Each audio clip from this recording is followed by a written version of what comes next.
Говорят, море никогда не забывает, и нет места, где это было бы очевиднее, чем в островном государстве Ринашита. Разбросанные по обширному архипелагу, его многочисленные город-государства гордо хранят собственное наследие, объединенные не единоличным правителем, а общей легендой о тех, кто бежал от стенаний.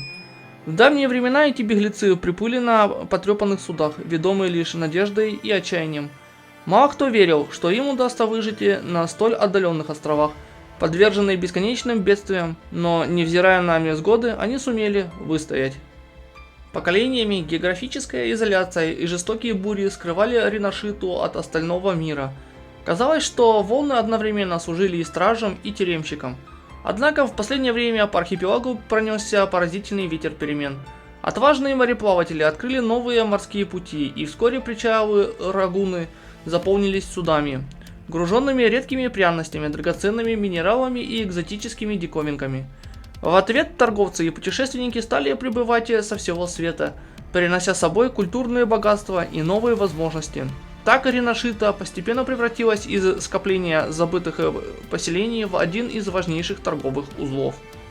Но даже на фоне столь разительных перемен, в Ринашите неизменным остается особый дух радости.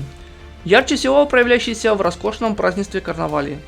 Его проводят в Рагуне, и именно здесь традиционно не умолкает музыка. Не смолкают танцы, а лица повсеместно сокрыты под ослепительными масками. Говорят, что впервые карнавал устроили в честь стража императора, некогда объединившего народ, страдающий от стенаний. Во время этого торжества почитают силу и покровительство божества, а на самом пике празднества страж якобы не сходит, чтобы увенчать лучшего из исполнителей лавром, даром, который открывает счастливчику возможность получить совет высших сил.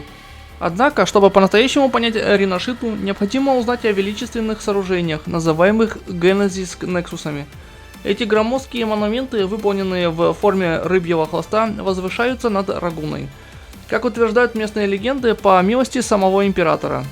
В пределах их священного влияния эхо могут принимать материальную форму без каких-либо терминалов. На островах Ринашиты их называют обычными эхо, и здесь они гармонично вплетены в повседневную жизнь, словно родные друзья или хранители. Благодаря этому трепетному единству людей и эхо, архипелаг во всем мире называют как землю эхо.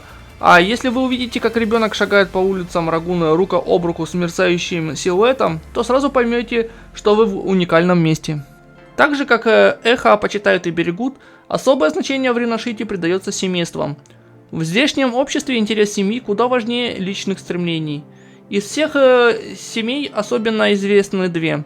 Семейство Мантели славится новаторством в области создания резервных терминалов для повседневного пользования, а также смелостью в прокладке торговых путей, с помощью которых Рагуна, а с ней и вся Ринашита, открыла двери в мир.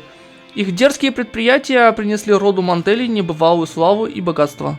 А вот семейство Физалия – одно из древнейших и наиболее преданных традициям. Известно искусством обращения с ядами. Оно считается образцом глубокой набожности к стражу императору. Если Мантели несут в будущее факел прогресса, то Физалия, наоборот, хранит древние ритуалы и обычаи, сохраняя верность истокам Ринашиты в быстро меняющемся мире. Духовным стержнем всего архипелага является Орден Глубины, поклоняющийся стражу императору.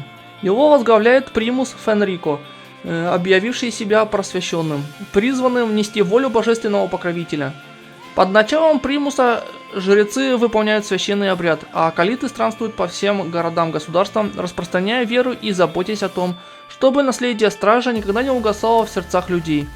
Тех же, кто отступает от истинного пути, ждет паломничество пилигрима, суровое путешествие по древнему маршруту предков, где приходится сражаться как с природой, так и с искушением собственной души. И лишь благословение стража императора сможет даровать им прощение и второе рождение. Но есть в Ринашите и другие голоса, далекие от догм и канонов. Среди них труппа шутов, бродячие артисты, несущие в мир смех и свободу. Их тайное пристанище скрывается в глубине пещер на острове Край Покаяния. Они выступают на всех островах Ринашиты, скрывая с обыденностью покров и даря зрителям возможность увидеть истину, разыгранную как стремительный танец в оковах.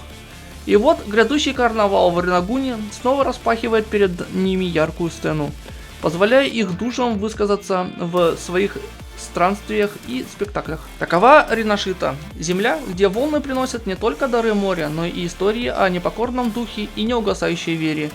Здесь традиции, вера, смех и надежда переплетаются воедино, словно бесконечная нить, протянутая от берегов родины и ведущая к стражу императору.